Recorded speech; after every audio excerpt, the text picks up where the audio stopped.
The 1990s were a very interesting time period for Sinai Health System.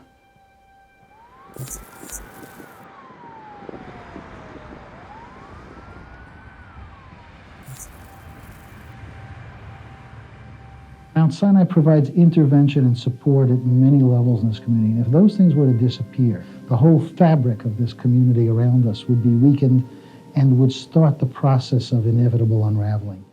Violence was an issue in the community. Isolation was an issue in the community. We identified numerous problems, and the docs who worked birthing babies got really frustrated by the young girls who were delivering children. I've been told that there was a girl who was 9 years old who delivered a baby. And if that doesn't shake your faith in life, I don't know what will. When I see an adolescent, and I'm talking about 11 or 12-year-old who's pregnant, I mean, that is just frightening.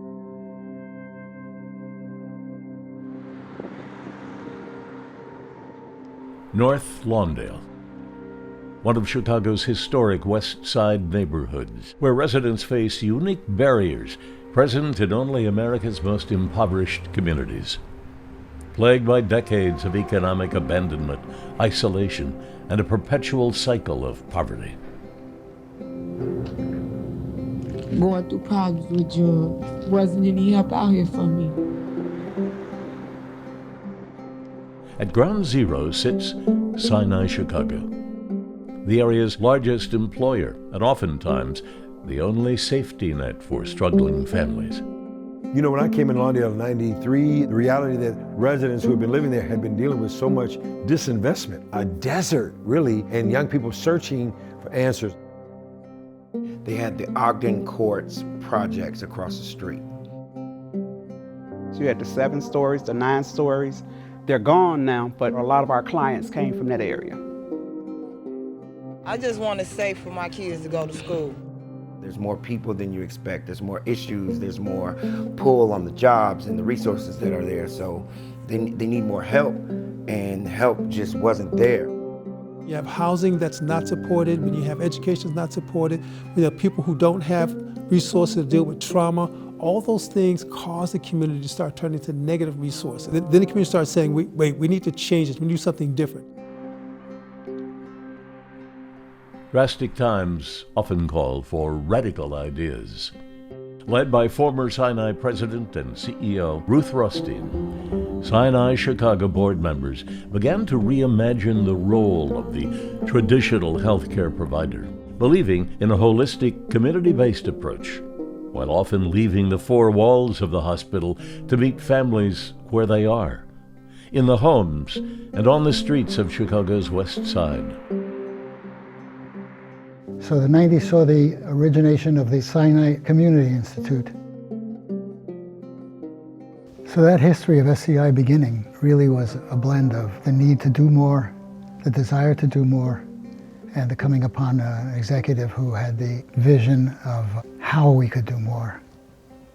That was Deborah Wesley. I used to be a psychiatric social worker, and that was one environment where I felt like, I don't care if I work here 2 years or 6 years, I'm gonna see the same people.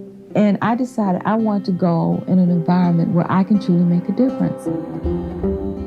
The Director of Family Planning was a position that had been vacant for about a year. And my office was 3600 West Ogden. And I would pass by Sinai every time, and something like, one day you're gonna work there, you know.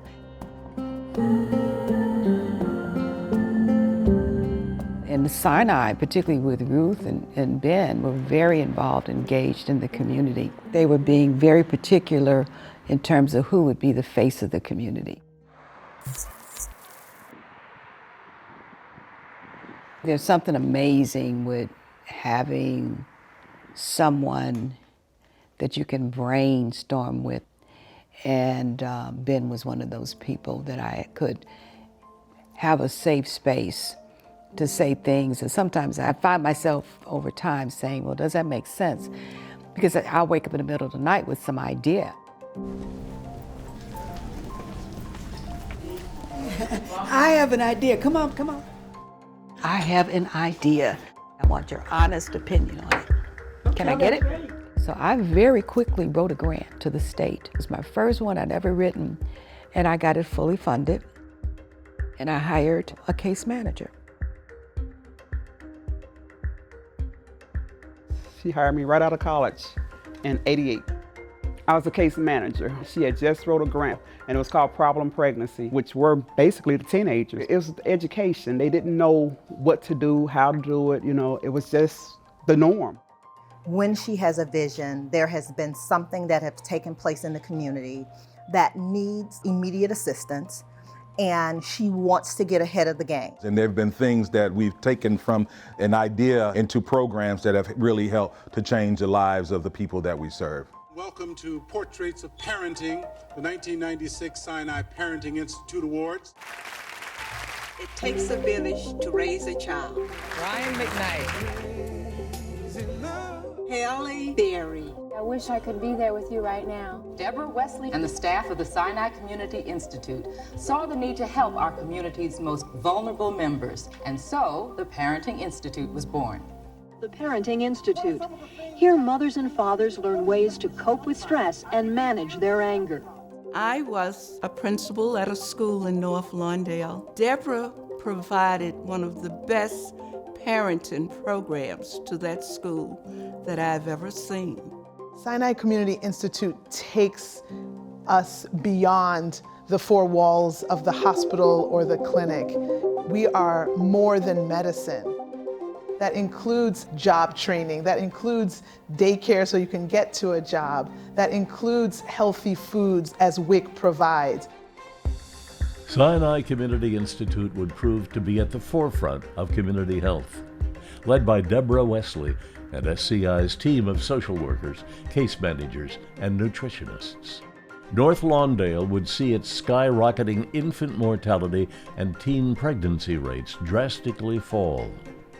SCI programs showed to be effective in supporting families and therefore saving lives by addressing the social and economic factors impacting the health of the community's most vulnerable residents. You should be very proud. You hold your head up, you look up, and you keep going forward because you know you did it. And you could keep doing it because you are important to us. This is not about us, this is about you. I feel that this is one of my dreams, and I basically wanted this all my life, and it's now becoming reality. Sinai Community Institute fills a void by going in places that others don't have the courage to.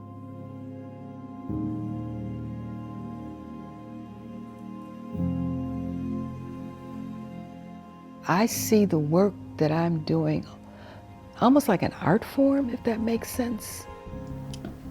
I look at the array of programs, it's unbelievable. You look around and you're like, where did that time go?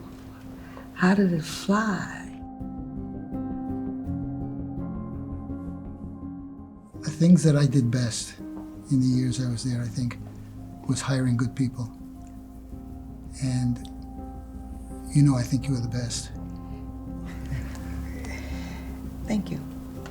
It's been 30 years since the inception of the Sinai Community Institute by a group of radical thinkers who set out to tackle the complex and cyclical epidemic of poverty on Chicago's West Side. Inspired by the boundless possibility of effecting lasting change, SCI's legacy lives on in the lives of the thousands of families who came in contact with its array of programs over the past 3 decades. So what will the future hold for SCI? Well, there's always time for one more great idea. I'm Bill Curtis. Hey, Jesse, I got an idea. No more ideas. A purpose-driven life. Yeah, that's what it's all about. Creating purpose in our lives, not just for self, not just for us, but for others. How about that?